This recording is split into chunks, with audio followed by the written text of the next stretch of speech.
नमस्कार मित्रों, राधा के बारे में हम पहले भी चर्चा काफ़ी कर चुके हैं और अब ये तीसरा एक प्रकरण लेकर मैं आपके सामने आ रहा हूँ। ये भी पिछली बार हमने जिक्र किया था कि राधा कैसे कृष्ण के युद्ध भूमि की जो भूमिका है उसको नकारती है, और नकारती ये कहकर है कि तुम्हारे जितने भी तुम मुझे समझाना चाहते हो ना भी सार्थकता क्या है, तो सार्थकता जो है युद्ध की मैं अब तक नहीं समझ पाई। और इसी संदर्भ में मित्रों आज हम इसी जो राधा के विषय में जो विशेष जानकारी है उसको आज अंतिम रूप देते हैं। इसको समापन कहीं तो करना है। वैसे ये तो अगर हरि अनंत हरि कथा अनंत है तो हरि की जो प्रेमिका है कनुप्रिया उसकी भी कथा अनंत है और उसको कभी भी उसका समापन हो नहीं सकता। लेकिन विराम देने के लिए मैं वहीं से चलता हूँ जहाँ हमने छोड़ा था कि उसमें राधा विशेष रूप से कृष्ण से यही शिकायत करती है कि मैं तुम्हारी वही बाबरी मित्र हूँ जिसे सदा उतना ही ज्ञान मिला जितना तुमने उसे दिया, और जितना तुमने मुझे दिया है अभी तक उसको पूरा समेट कर भी आस पास जाने कितना है तुम्हारे इतिहास का जिसका कुछ अर्थ मुझे समझ में नहीं आता। और इसी कविता के अंश जो अंतिम है कि मान लो मेरी तन्मयता के गहरे क्षण रंगे हुए अर्थहीन आकर्षक शब्द थे, तो फिर सार्थकता क्या है करूँ। और इसी में आप जो दोनों का जो एक रूप हो जाना है उसकी परिकल्पना देखिए। पर तुम इस सार्थकता को मुझे कैसे समझाओगे कनु। शब्द शब्द शब्द मेरे लिए सब अर्थहीन हैं यदि वे मेरे पास बैठकर मेरे रूखे कुंतलों में उंगलियां उलझाए हुए तुम्हारे कांपते अधरों से नहीं निकलते। शब्द शब्द शब्द कर्म स्वधर्म निर्णय दायित्व, मैंने भी गली गली सुने हैं ये शब्द, मैंने भी गली गली सुने हैं ये शब्द। अर्जुन ने इनमें चाहे कुछ भी पाया हो, मैं इन्हें सुनकर भी कुछ भी नहीं पाती प्रिय। सिर्फ राह में ठिठक कर तुम्हारे उन अधरों की कल्पना करती हूँ जिनसे तुमने ये शब्द पहली बार कहे होंगे, जिनसे तुमने ये शब्द पहली बार कहे होंगे।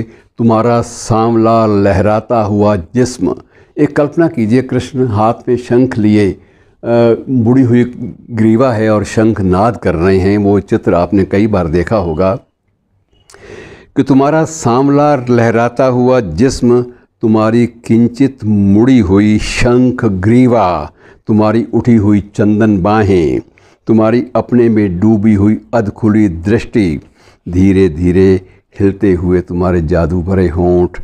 मैं कल्पना करती हूँ अर्जुन की जगह मैं हूँ और मेरे मन में मोह उत्पन्न हो गया है, और मेरे मन में मोह उत्पन्न हो गया है। मैं नहीं जानती कि युद्ध कौन सा है और समस्या क्या है और मैं किसके पक्ष में हूँ। मैं नहीं जानती कि लड़ाई किस बात की है। मेरे मन में मोह उत्पन्न हो गया है क्योंकि मुझे तुम्हारे द्वारा समझाया जाना बहुत अच्छा लगता है।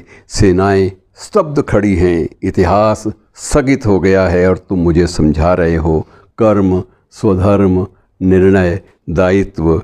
शब्द शब्द शब्द मेरे लिए नितांत अर्थहीन हैं।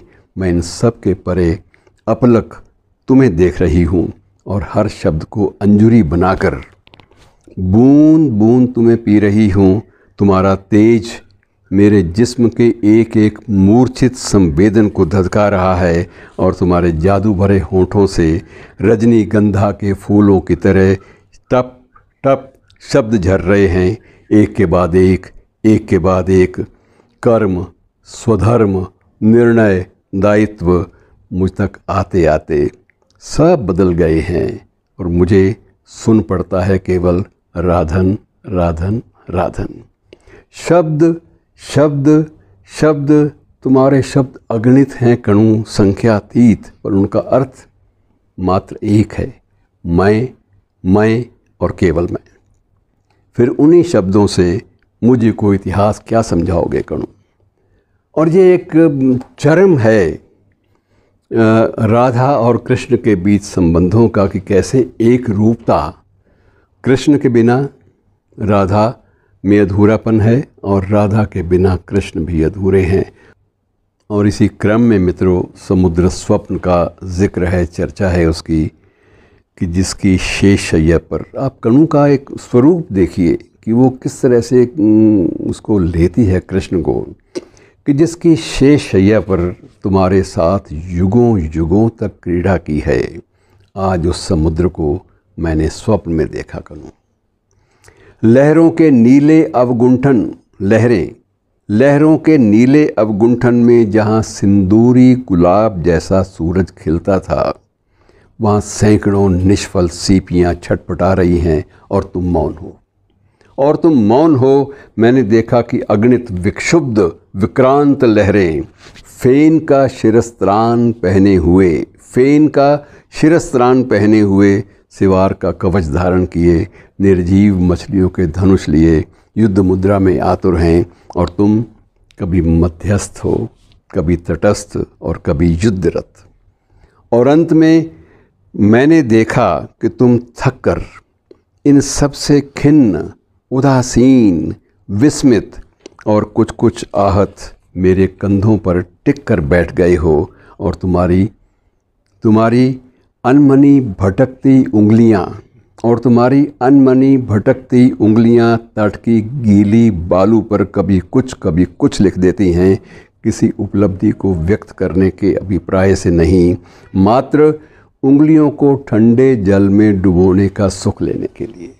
अर्थात कृष्ण तुम तो इस छोटे से सुख के लिए भी तरस गए कि किसी उपलब्धि को व्यक्त करने के अभिप्राय से नहीं, मात्र उंगलियों को ठंडे जल में डुबोने का क्षणिक सुख लेने के लिए। और अंत में तुम थक कर तुम तट पर बाँह उठा कर कुछ कह रहे हो, पर तुम्हारी कोई नहीं सुनता। अंत में तुम हार कर, लौट कर, थक कर मेरे वक्ष के गहराव में अपना चौड़ा माथा रखकर गहरी नींद में सो गए हो। और नींद में तुम्हारे होंठ धीरे धीरे हिलते हैं। स्वधर्म, आखिर मेरे लिए स्वधर्म क्या है? और लहरें थपकी देकर तुम्हें सुलाती हैं, सो जाओ योगीराज, सो जाओ, निद्रा समाधि है। नींद में तुम्हारे होंठ धीरे धीरे हिलते हैं। न्याय, अन्याय, सद, असद, विवेक, अविवेक, कसौटी क्या है? आखिर कसौटी क्या है? और लहरें थपकी देकर तुम्हें सुला देती हैं कि सो जाओ योगेश्वर, जागरण स्वप्न है, छलना है, मिथ्या है। तुम्हारे माथे पर पसीना छलक आया है और तुम्हारे होंठ कांप रहे हैं। तुम चौंक कर जाग जाते हो और तुम्हें कोई भी कसौटी नहीं मिलती। और जुए के पासे की तरह तुम निर्णय को फेंक देते हो कि जो मेरे पैताने है वह स्वधर्म और जो मेरे सिरहाने हैं वह अधर्म। ये सुनते ही लहरें घायल सांपों सी लहर लेने लगती हैं और फिर तुम उदास होकर किनारे बैठ जाते हो और विषादपूर्ण दृष्टि से शून्य में तकते हुए कहते हो कि यदि उस दिन कहीं मेरे पैताने दुर्योधन होता तो। आह, इस विराट समुद्र के किनारे ओ अर्जुन, मैं भी अबोध बालक हूँ। मैंने आज उस समुद्र को स्वप्न में देखा करूँ। धन्यवाद मित्रों।